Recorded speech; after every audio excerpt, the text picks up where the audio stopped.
Hi there everybody and welcome back to the Toon Review YouTube channel for today's Newcastle United news. My name is Paul. Thank you so much for tuning in. As usual, before we start, if you do enjoy today's video, please give it the thumbs up, as those likes are very, very important for the channel. And of course, if you're new and you like what you see, why not come and subscribe? It is free to do so. Come and be part of an incredible community. But don't forget to hit that notification bell so you never miss an upload such as this or when we schedule in the live shows. Plenty of transfer news to get through this morning, and of course an interview from Sean Longstaff. It may anger you, it may not, but I think he's got a few home truths about PSR, which are very, very interesting. But we'll come to that a bit later on in the video. We'll start off with a player who has been linked with Newcastle United many times in recent transfer windows, and that is Rabiot. And it seems like Newcastle United may be interested in bringing him to St James's Park again. Now, we know that his mum's his agent. She's very, very difficult to deal with. But the report does state that he'd be wanting extreme wages again, which, considering he's a free transfer, I think he's able to, ask for higher wages. But Newcastle United would once again have to smash the wage structure. And to be honest, at some point, we're going to have to do that to sign the elite players. But whether we can do it now, that's questionable, because apparently he's going to be wanting somewhere close to £250,000 a week. He's 29-year-old, so he has got a bit left in the tank, but he's not a spring chicken either. Arsenal are the only other Premier League team that has been linked with him in this report. There's a few reports about it saying that we could enter negotiations. Apparently, this report that I read this morning says we have open talks with his representatives. I'm not sure. If I'm totally honest, I'm not sure where I stand on Rabiot. I don't know. I don't know where he fits in for a start. We packed up with midfielders. We've got some very good midfielders there. Yes, there's a couple who we think should be on the way. But we've also got a lot of talent in that midfield. So where Rabiot fits in, I don't know. But listen, the question is to you guys. I mean, how do you feel? Would you welcome Rabiot to Newcastle? I mean, a couple of seasons ago, we just snapped your hand off to get players like Rabiot at the club. But does he fit in with what we have at the moment? And remember, Rabiot's attitude has been questioned a lot in the past, and that's been, many people have said that from previous clubs that he's played for. So would he fit into Eddie's dynamic of having an attitude? But on the flip side of that, Anthony Gordon was supposed to have a stinking attitude, and that hasn't exactly turned out badly, has it? So it's a very, very interesting one, this. Are we just, again, building a squad? It's a lot of money to pay in wages just for a squad build, but Rabiot would obviously, I would think he'd demand first-team football, wouldn't he? But where does he get in that midfield? Let me know what you think in the comments, because I think we should really be turning to a right winger and not looking at midfielders anymore. I don't see the point of this deal, especially for the amount of wages that it costs, but that is just my opinion. Let me know in the comments below what you think of the possibility of Rabiot coming to St James's Park. Now, Marc Guehi, this is turning out into another saga, isn't it? And we've seen that with Botman last season. It seems like Newcastle United enter negotiations with players, and they seem to take an absolute eternity to finally get the player over the line. We've seen it many times with Newcastle United transfers in the past, and it seems like this one is dragging out again. But I think Crystal Palace's social media admin have been very sly this morning, because Marc Guehi returned to training at Palace today, and they put a picture up on social media. I'll put it up now for you. Looking all very happy and smiley and coming back to, welcoming him back to the training ground. What's he supposed to do? The deal hasn't gone through to Newcastle yet. So, listen, this guy's a professional. He's going to turn up for training with his current side. He's under contract still at Crystal Palace. And he's certainly not the type of guy, by the looks of things, who says, I'm going to Newcastle, I'm going on strike, I'm not turning up for training. What a load of bollocks. But I think it's very sly because, personally, from all the media reports that we can see, the deal is still ongoing. The negotiations are going well. I think it's only a matter of time before a transfer fee is 100% agreed and we can get Guehi into the club. So I don't see a particular problem with the transfer, but obviously people have seen that photo, and Palace put on their social media, welcome back, Mark, and things like that. And he's got a big smile on his face and he's shaking hands with people. What's he supposed to do? Just blank people when he walks back to the training ground, or not have a smile on his face? He could have a smile on his face because he knows he's moving to Newcastle United. That's maybe why he's smiling. He could be saying goodbye to people. Who knows? But I think, a lot of people have seen this photo and jumped and got 2 and 2 and got 6 and 7. This transfer is still going on. It's still happening. It's still moving forward. It may not happen in the end. They may not agree a deal or negotiations may break down. But as we speak right now, everything is still going forward with the deal. And just because a photo of Marc Guehi shaking hands with people at the training ground has a smile on his face, he plays for Crystal Palace. He's contracted to them. What is the guy supposed to do? So I wouldn't be panicking about it. A lot of Newcastle fans have commented on the post and thought, oh my God, he's not coming now. He's perfectly happy at Palace. But while his representatives are negotiating the deal, or the two clubs are negotiating the deal, Marc Guehi just gets on with what he knows best, and that's going back to Palace, who he's contracted to, and training with them until something else happens and he's told he's moving. Simple as that. But as usual, it all kicks off for no apparent reason. Now, one other bit of transfer news is that, of course, Newcastle United need to strengthen on the right-hand side. Everybody and his dog can see where we need improving at Newcastle United, and that's without a doubt on the right-hand side. Now, many players have been linked with Newcastle United this summer, including the likes of Rafinha, etc. However, Rafinha, the transfer fee for him may be far too much. I think Barcelona are asking around 50 million euros for him. That's never going to happen for Newcastle United if they're going to spend 65 million on Guehi. So, we can forget that one. However, there is a player that has been slightly linked with us this morning, and our club certainly have been mentioned amongst the other clubs interested, and that is Kingsley Coman at Bayern Munich. Now, Bayern have apparently told Kingsley Coman that he can leave, whether that be a full-fledged transfer or a loan deal.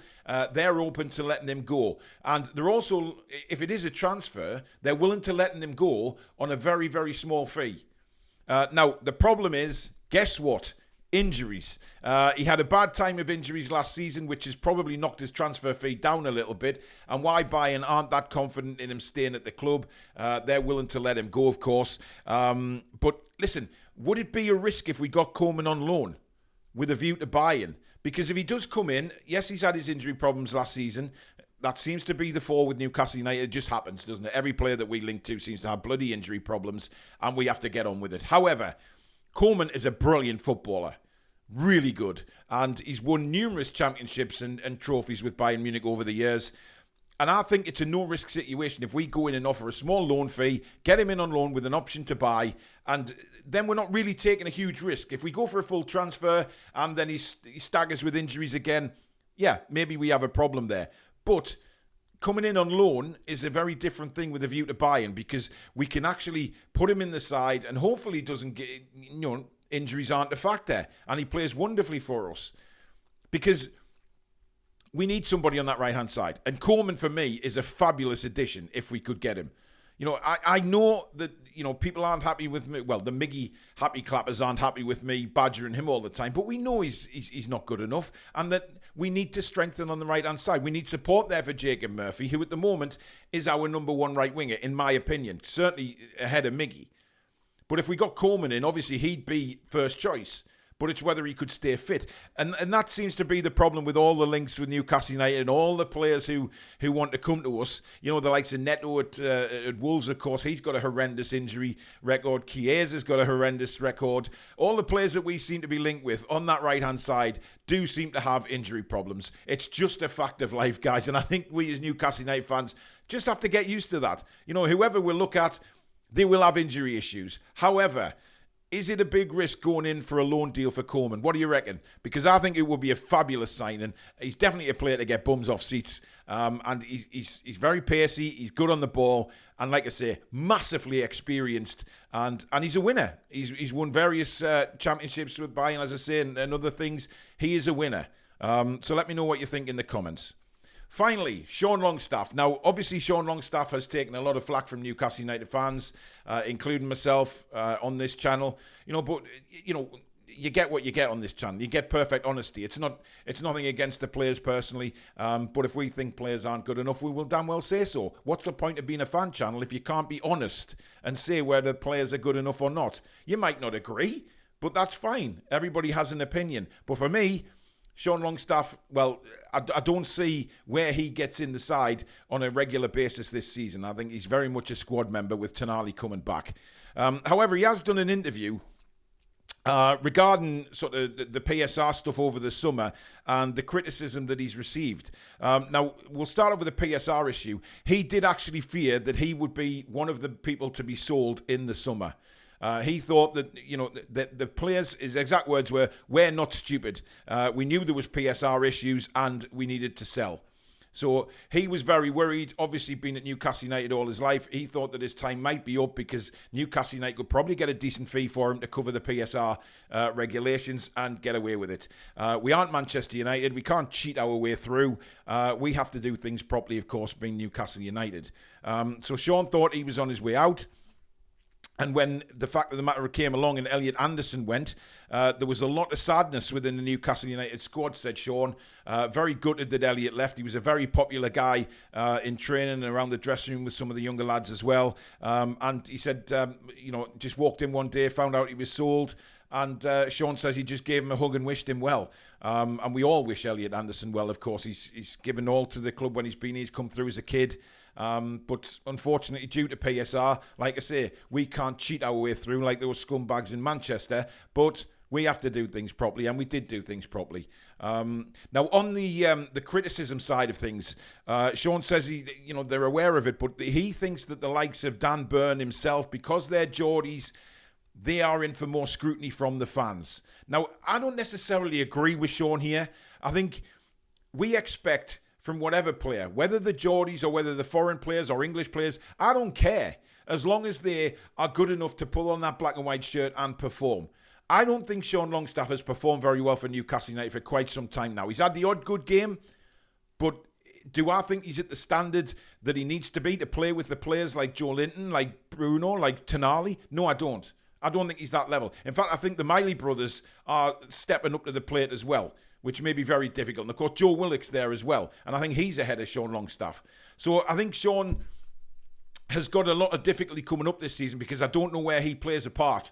I think there's better players ahead of him. I think he's very much a squad member. But how long will he be happy being a squad member? I don't think Sean Longstaff is good enough for where Newcastle United want to be. Now, on Dan Burn struggled a lot at left back last season. Not particularly his fault. He's not a left back. But like I say, we're honest on this channel, and if players don't play very well, we'll say so. We look at it on a match review. We look at that match on an individual basis and rate the players. That's what we do on here. So Dan Burn did come in for a lot of criticism. However, when he was moved back to centre-back, my God, he stepped up to the plate again because he's a centre-back. And when you've got the size of Dan Burn, playing at left-back, it doesn't really work. And it didn't work. It worked on occasions, I guess. He did his best, and that's all you can ask. But with Sean, I don't think he's got the speed, he hasn't got the strength, and I don't think he's got the mentality, the quick mentality that the other players around him have got. And that's what slows things up in midfield. So he's aware of the criticism, but it's up to him. It's up to him and the other players that are criticised. He mentioned Miggy as well. The other players that are criticised, it's up to them to step up to the plate and prove to us as fans that maybe they are good enough. Maybe they're just going through a bad run or the confidence is down. They are good enough. It's up to them to prove to us. But unfortunately, Miggy's had his time. I think Miggy will be moved on. Sean will be very much a squad member this season. But look, when he gets on the pitch, like I say, it's up to him to perform and prove to us that he wants it. He did it a few times in the Carabao Cup run, of course, and he scored in the Champions League last season. So he has got it in him. It's just that when he makes these runs into the box, 9 out of 10 times, it just comes to nothing.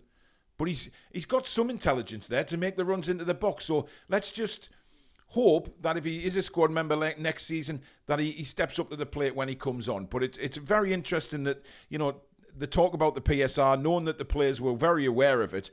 I'm not sure how the players will feel now, or Elliot Anderson himself, or Yakuba Minte will feel himself, knowing about the PSR little avenues that Manchester United took to avoid being punished and not having to sell their players like the rest of us have.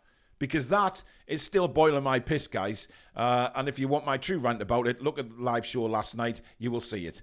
But that is it for the news today. Thank you so much for tuning in, as usual. If you have enjoyed the video, please do give it the thumbs up. And, of course, if you're new and you like what you see, please come and subscribe. It is free to do so, and it's a brilliant community, as you will see. But don't forget to hit the notification bell so you never miss an upload or a live show. Our next live show, if you're watching this on Wednesday, is tonight at 7 o'clock. We'll have a transfer show / latest news, so we'll keep you up to date with all the news from Newcastle United, as well as some of the players that have been linked. But that is it. Thank you so much for watching. Have a cracking Wednesday afternoon. Take care.